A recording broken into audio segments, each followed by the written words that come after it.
A very warm and hearty welcome to our channel. My name is Ashish and in this video we'll discuss about the anatomy of the urinary bladder. So we'll discuss about the urinary bladder in 5 videos. In the first video, the one we are watching is about the introduction and the features. The second one will be of ligaments. Third, we'll discuss about these relations. Fourth, about the interior and the supply, that is the vascular supply, nerve supply, lymphatic drainage, and the last video, the fifth video, will be its clinical.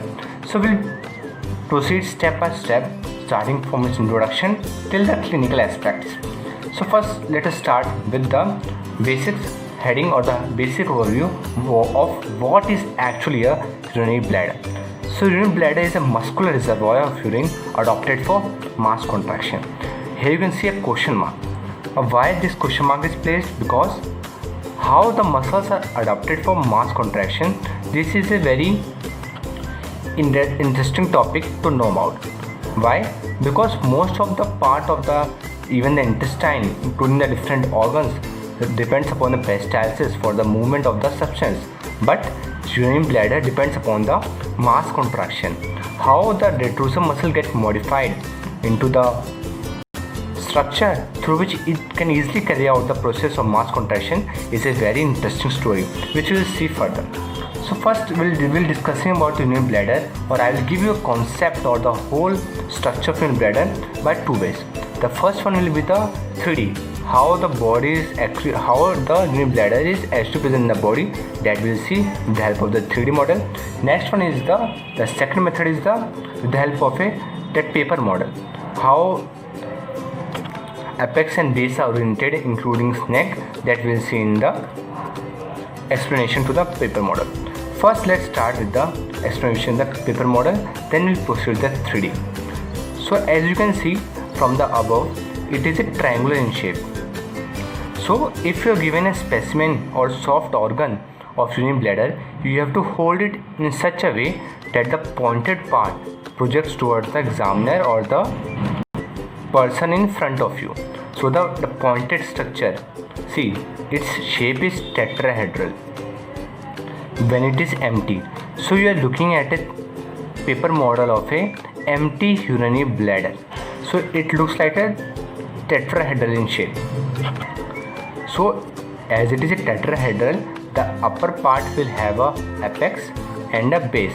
See, this broad part you are seeing, a triangular part at the back, this is the base, and the pointed in the front is the apex. So you have to hold the specimen or the soft tissue in such a way that the apex is pointing front and the base is pointing towards you. See, if you are holding this way, you will have two surfaces. These are called the inferolateral surface. The here now. So these are two orange ones are the two inferolateral surfaces, and the one which is open here is the superior surface. So urinary bladder have three surfaces, two inferolateral and one superior, and it has four borders. The anterior border, this is the anterior border, these are the two lateral border, and here at the back there is one border which is the posterior border. So we have four borders and three surfaces. What are the three surfaces? That are the two inferolateral surface and the superior surface, that is the right and left inferolateral surface and the superior surface. And how many borders? We have four borders: anterior border, the posterior border, and the two lateral borders. Talking about its general features, it has an apex, the pointed part, base, the broad part, this whole is the base where I am touching, this whole part is the base, and the neck, the narrow part at the below you are seeing, this is called the neck. So if you have this orientation in your mind, you can easily recall the features in very simplified way, and the notes will complete within 1 or 2 minutes. So you have to orient yourself to this paper model in such a way that in your mind you every time recalls that apex is situated in the front, base at the back, and the two inferolateral surface, one superior surface, we have one neck, and how many borders? we have 4 borders. Anterior border, this one, this is the anterior border. We have one posterior border like this and 2 lateral borders. See V shape, they are the 2 lateral borders. All these features what we talk about belongs to that of a empty bladder. You know why the shape I am telling is very well in empty and full bladder? Because the urinary bladder is a muscular reservoir. What do you understand by the muscular reservoir? Means it has a property of expansibility, which is very important. So you can remember urinary bladder like a balloon. Suppose you take a water balloon and start filling it with the water. Initially the balloon will appear to hold its natural shape or the original shape, but as soon as the water starts filling, the shape deteriorates into an oval one. So same happens like to the urinary bladder as well. Initially the empty bladder has the shape of a tetrahedral, and as soon as the bladder starts filling, it's appear to acquire a ovoid shape. So empty bladder has a tetrahedral shape like this, and a full bladder has the shape of ovoid. What do you understand by ovoid? Ovoid, you can take it like the shape of an egg. So as I told you, I will explain urinary bladder with the help of 2 methods.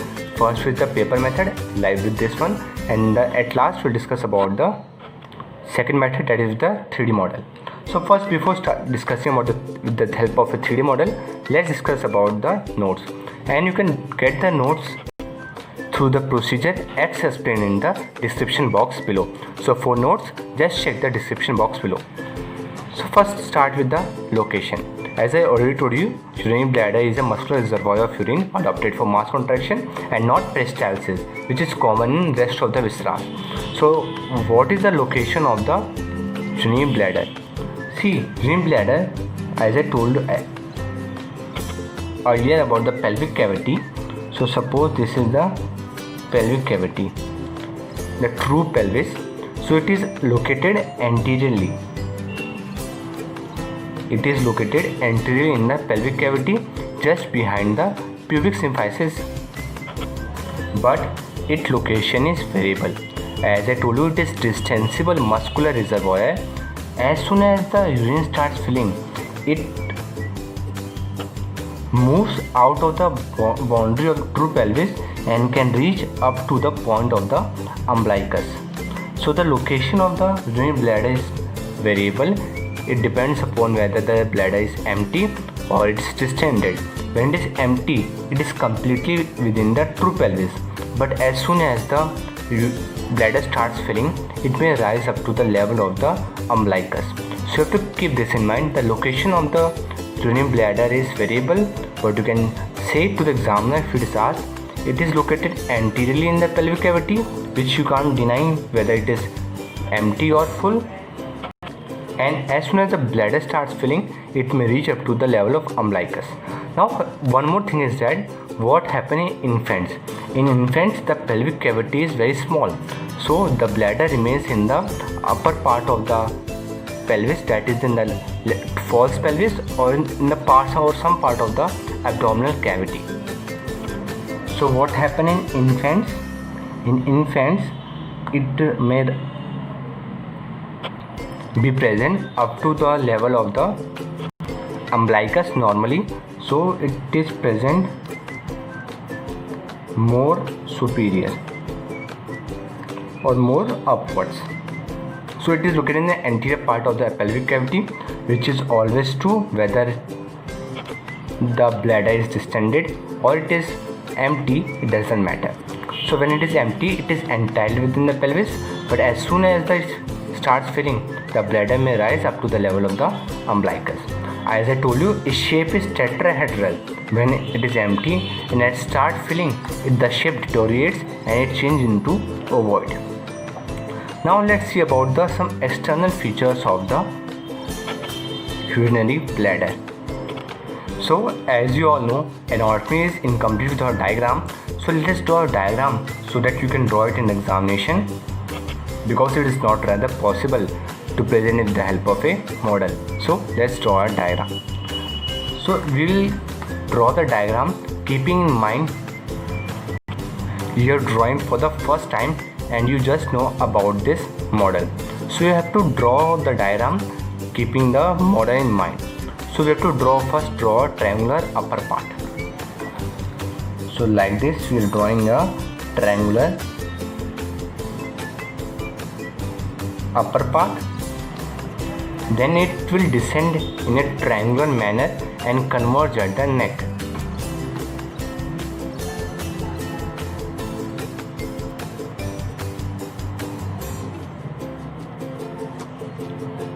So we have drawn the overview or the outer structure of a urinary bladder.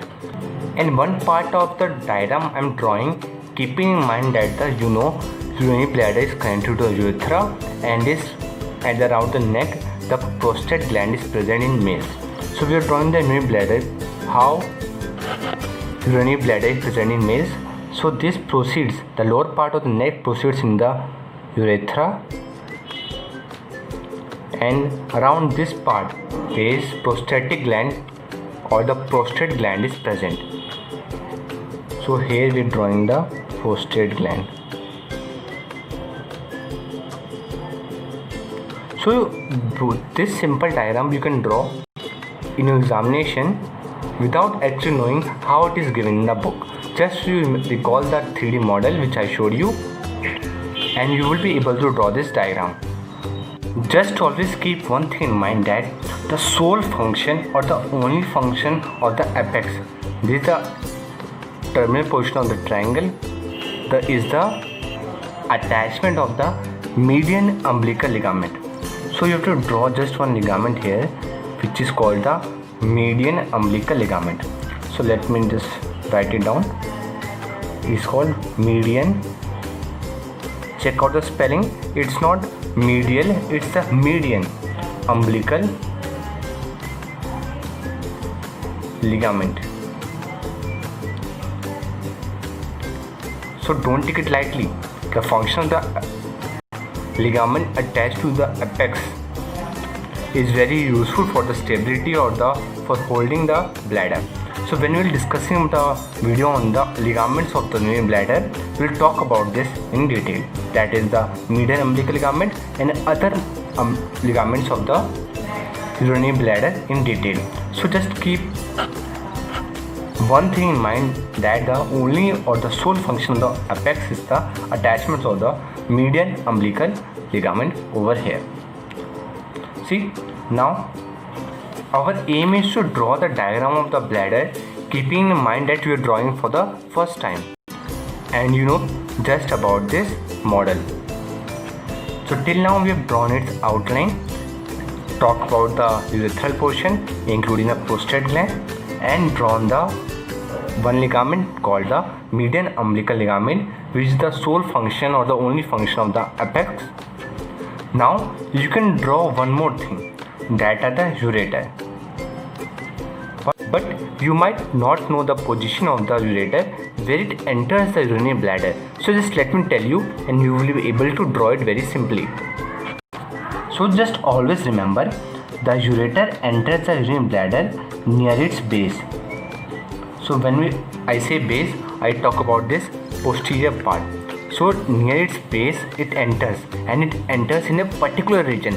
Then that's a different story in the interior of the urinary bladder. So do watch the 4th video of the urinary bladder in which you talk about the interior and the vascular supply. So at the near the base or the posterior part of the bladder enters the ureter, and it enters not straight, it enters obliquely. Why? Because it acts as a natural sphincter, the natural control for the outflow or the upward flow of urine. So urine does not enter back into the ureter due to this oblique shape. So here are the two ureters. Like this we completed the diagram. It might seem little empty due to the missing of the labeling. So let's do it. We'll do it recalling our model. So we have the anterior border over here. See, I told you we have the anterior border, 2 lateral borders and the posterior border. So let's draw it now. Here is the anterior border. Anterior border. I am writing in short, but you write in full in your notes. At the tip or the upper part, we have the apex over here. This is the apex. At the posterior, we have the base. So this is the base. This is the superior surface. These are the inferolateral surface. We have two inferolaters. One you are seeing on this. This is the one side, and one other side is at the back or the other side of the plane. So let's proceed further. We have the anterior border here. We have the posterior border at the back.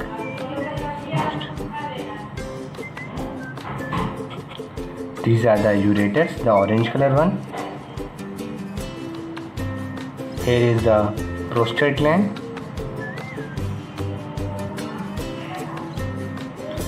This is the urethra.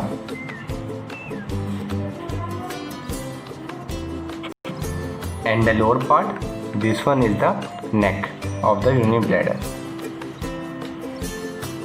So like this we completed the labeling. So when the bladder is empty, it is tetrahedral in shape. It has an anterior border, two in lateral borders, one posterior border, three surfaces, superior surface, and two inferolateral surfaces. Moreover, it has an apex and a base.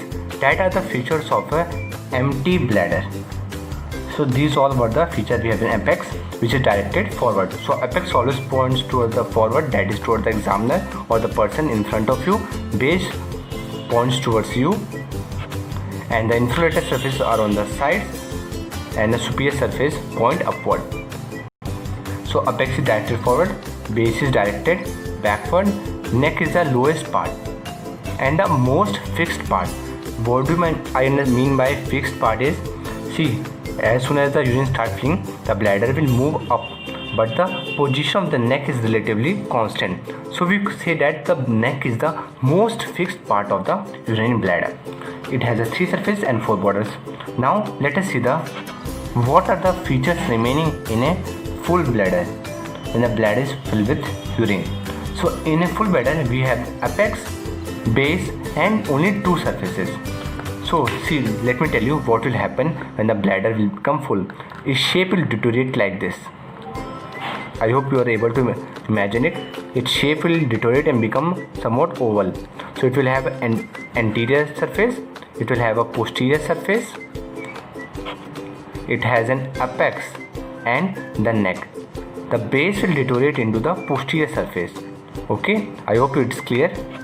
So in when it is ovoid, so you can keep in mind the shape of the egg and think about it. We have one anterior surface, one posterior surface. Now posterior surface has taken part of taken the position of the base.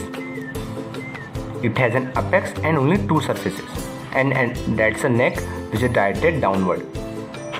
So a full bladder has the following characteristics. It has an apex, a neck, and only two surfaces. So here like this we complete the features of the empty bladder and full bladder. Now let's move on to the second way. What you are seeing here is actually a 3D model of a urinary bladder present in females. At the posterior part of the bladder, you can see the uterus present with attached two ovaries and the vagina. This will all come in the relation part, which is a different story in the next video. So remove the posterior part, that is the uterus and vagina, and see or isolate the urinary bladder. So the highlighted one part is the urinary bladder, and now we are showing the ureter. So you can see the two ureters entering the bladder. So from the front it will appear like this, and from the side view the anterior will point front. This is the superior view of the urinary bladder with the two ureters. This video might seem too lengthy, but it's important to grasp the concept of the urinary bladder and for better understanding. So what I am drawing here is the upper part, including its apex at the tip, which is pointing towards the examiner or the person in front of you, and the base which is pointing towards back. So I am highlighting the apex. The blue one showed is the apex, and in the posterior part we have the base. In the two sides we have the inferior borders. Sorry, we have the sides we have the two lateral border shown by the orange arrow. So from the superior view you can recall all these 3 points. From the sides, what you're seeing here is the anterior border. At the lower part, here is the neck, which is connected or continuous with the urethra. The urethra video will be uploading soon, so do subscribe and share our channel and stay tuned. So the green highlighted part you see here is the urethra, and the surface which is visible is the inferior lateral surface. So it is the inferior lateral surface shown in blue. Have a look at the posterior part as well. That is the base through which the two ureters enters the urinary bladder in a particular manner in which we will be discussing later in the video. Of the interior of the urinary bladder, the two highlighted in yellow are the places where the urinary bladder is pierced by the ureters. So if you like the video,